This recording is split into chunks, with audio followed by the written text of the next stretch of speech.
Good morning সবাইকে। আগের দিন তোমাদেরকে অ্যারে করিয়েছিলাম, অ্যারের সিঙ্গেল ডাইমেনশনাল অ্যারের প্রোগ্রাম করিয়েছিলাম। তো আজকের ক্লাসে আমি ডাবল ডাইমেনশনাল অ্যারে করাবো। তো ডাবল ডাইমেনশনাল অ্যারে দেখো, প্রথমে ইনিশিয়ালাইজেশনটা শেখাচ্ছি। তো ডাবল ডাইমেনশনাল অ্যারে আমি এখানে একটা ডিক্লেয়ার করেছি, তোমাদের জন্য আগে করে নিয়েছি আগের লাইনে। তো এখানে দেখো, ডাবল ডাইমেনশনাল অ্যারেতে আমরা এইভাবে মেমোরি পরপর ভ্যালুগুলো ইনিশিয়ালাইজ করি। তো তোমাদের এটা আগের প্রশ্নটা জানতে পারে যে চেহারাটা কেমন ডাবল ডাইমেনশনাল অ্যারে। তো চেহারাটা আমি একটু দেখিয়ে দিচ্ছি, দেখে নাও। এই যে বাঁ দিকে যেটা দেখছো, এইটা হচ্ছে আমাদের ডাবল ডাইমেনশনাল অ্যারের চেহারা, মানে এইটা ইন্টিজারের।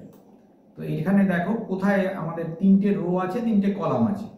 তো এখানে যেটা আমরা ডিক্লেয়ার করেছি, আমি দেখো এ 3/3 করেছি। প্রথম যেটা 3 আছে সেই এইটা বোঝাচ্ছে রোগুলোকে, আর দ্বিতীয় যেটা 3 আছে এটা বোঝাচ্ছে কলামগুলোকে। ঠিক আছে, এর ডেটা আমি যদি প্রিন্ট করি তাহলেই তোমরা বুঝতে পারবে।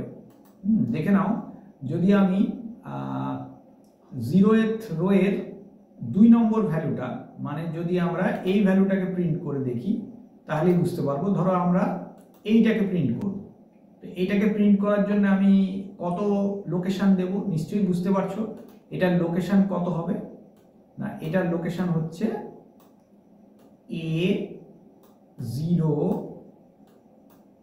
A0 মানে প্রথমটা হচ্ছে রো, আর কলাম কত নম্বর 1, দ্বিতীয় কলাম। ঠিক আছে, এই পজিশনের ভ্যালুটা প্রিন্ট করলে 2 প্রিন্ট হওয়ার কথা।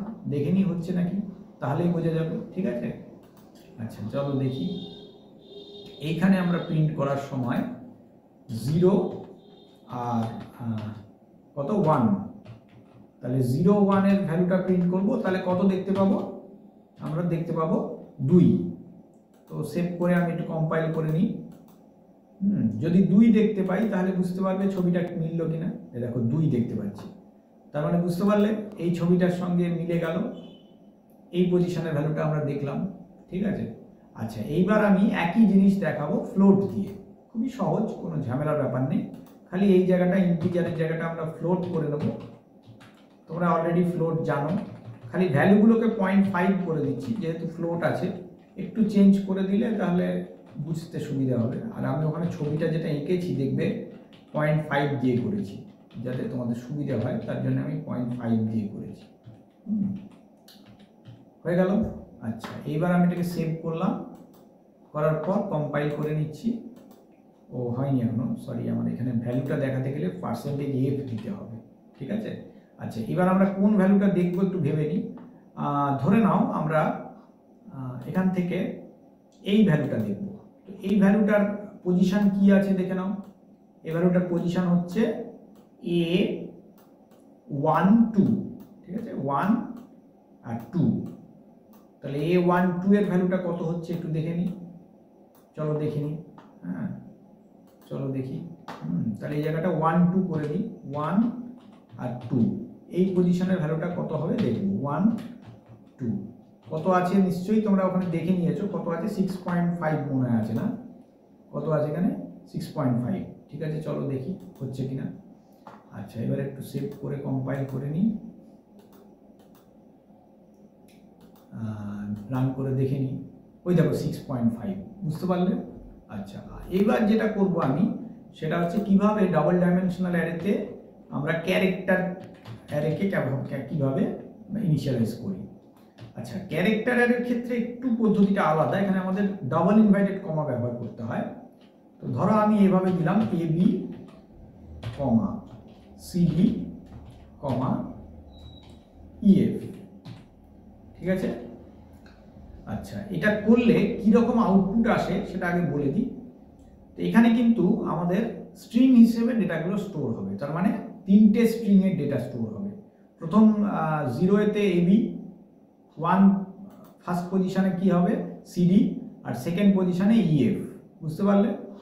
তো এটাকে যদি আমরা প্রিন্ট করতে যাই তাহলে পরে আমাদেরকে ওই লোকেশনের দুটো দেওয়া যাবে না, আমাদের একটা লোকেশন ব্যবহার করব। আমরা কত নম্বর স্ট্রিংটা প্রিন্ট করতে চাইছি শুধু ওটা দেবো। হ্যাঁ, তো এবার ধরো আমি দিলাম 2। 2 মানে থার্ডটা আর কি, তার মানে ইএফ। তো ইএফটাকে প্রিন্ট করে দেখে নিই কেমন হচ্ছে। ঠিক আছে, ইএফটা প্রিন্ট করতে গেলে সেভ করলাম, আগের মতন কম্পাইল করে নিলাম। আচ্ছা, ইএফ এর ভ্যালু দেখাবার কথা, ইএফ দেখে নি হচ্ছে নাকি। ওহো সরি, এখানে পার্সেন্টেজ এফ হবে, সি হবে, যেহেতু এটা ক্যারেক্টার হয়ে গেছে তাহলে এটা পার্সেন্টেজ সি হবে। আচ্ছা, এবার দেখে নিই আমরা কত আসছে। দেখো 6 দেখাচ্ছে। কেন দেখাচ্ছে? কারণ পার্সেন্টেজ সি দিয়ে এটা প্রিন্ট করা যাবে না, এটা কিন্তু স্ট্রিং আছে। হ্যাঁ, তাহলে আমাদের এই জায়গাটায় এটার অ্যাসকি ভ্যালু দেখাচ্ছে, অন্যরকম দেখাচ্ছে, এখানে এস দিতে হবে। এস মানে স্ট্রিং প্রিন্ট হবে। তো স্ট্রিং প্রিন্ট করলে কিরকম দেখতে লাগবে দেখে নাও একটু। হ্যাঁ, দেখো ইএফ প্রিন্ট হলো। ঠিক আছে, এবার দেখো আমি যদি 1 দিয়ে প্রিন্ট করি তাহলে আমার কত প্রিন্ট হওয়ার কথা?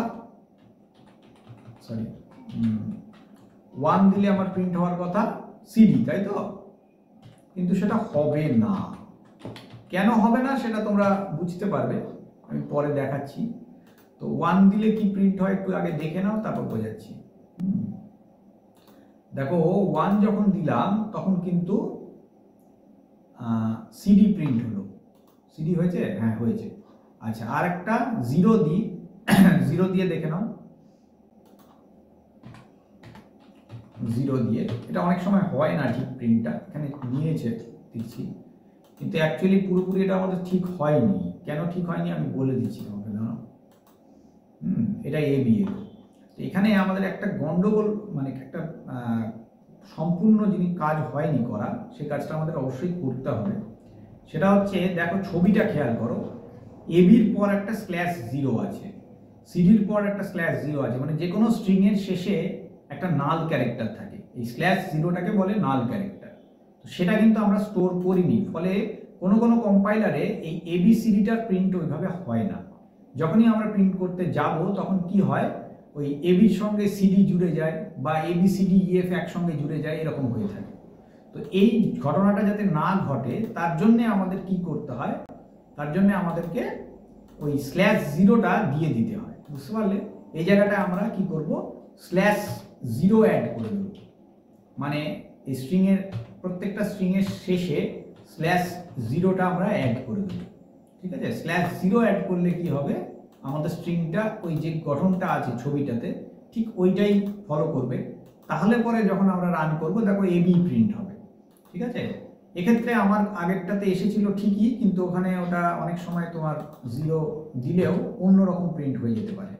তো তোমাদের প্রপার ডিক্লারেশন কিন্তু যেটা এখন লিখলাম এইটা। ঠিক আছে, কারণ আমাকে যে কোনো স্ট্রিংয়ের শেষে /0টা দিয়ে দেওয়া উচিত। নিজে থেকে স্ট্রিং /0 নিয়ে নেয় নাল ক্যারেক্টার, কিন্তু সেটা কোনো কোনো সময় নাও নিয়ে থাকতে পারে। এই যে এটা 1 দিলাম, সিডি এলো। বুঝতে পারলে? তো এই হচ্ছে আমাদের মানে ক্যারেক্টার 2 ডাইমেনশনাল অ্যারে ব্যবহার করার পদ্ধতি। তার মানে ক্যারেক্টারের ক্ষেত্রে কি হয়, এই এটা ক্যারেক্টারের ক্ষেত্রে কি হয়, অটোমেটিক্যালি প্রত্যেকটা রোতে একটা করে আলাদা নতুন ক্যারেক্টার অ্যারে তৈরি হয়ে যায়, মানে একটা করে স্ট্রিং তৈরি হয়ে যায়। সেই স্ট্রিংগুলোকে চেনানোর জন্য আমরা কি করব, ডবল ইনভার্টেড কমার ভেতরে ওগুলোকে দিয়ে দেবো, এবং তারপর ইচ্ছে মতো যেরকমভাবে প্রিন্ট করা করব। এই হচ্ছে আমাদের 3টে প্রসেস, মানে ইন্টিজার, ফ্লোট এবং ক্যারেক্টার, এই 3টে ডাবল ডাইমেনশনাল অ্যারেকে ইনিশিয়ালাইজ করার এই হচ্ছে 3টে প্রসেস। তো তার মধ্যে তোমরা একটু ফলো করো ক্লাসগুলো, তাহলে নিশ্চয়ই বুঝতে পারবে। পরপর যেগুলো দিচ্ছি খেয়াল করো। আজকের এই ক্লাসে এইটুকুই রাখছি, আবার পরের ক্লাসে দেখা হবে। থ্যাংক ইউ সকল।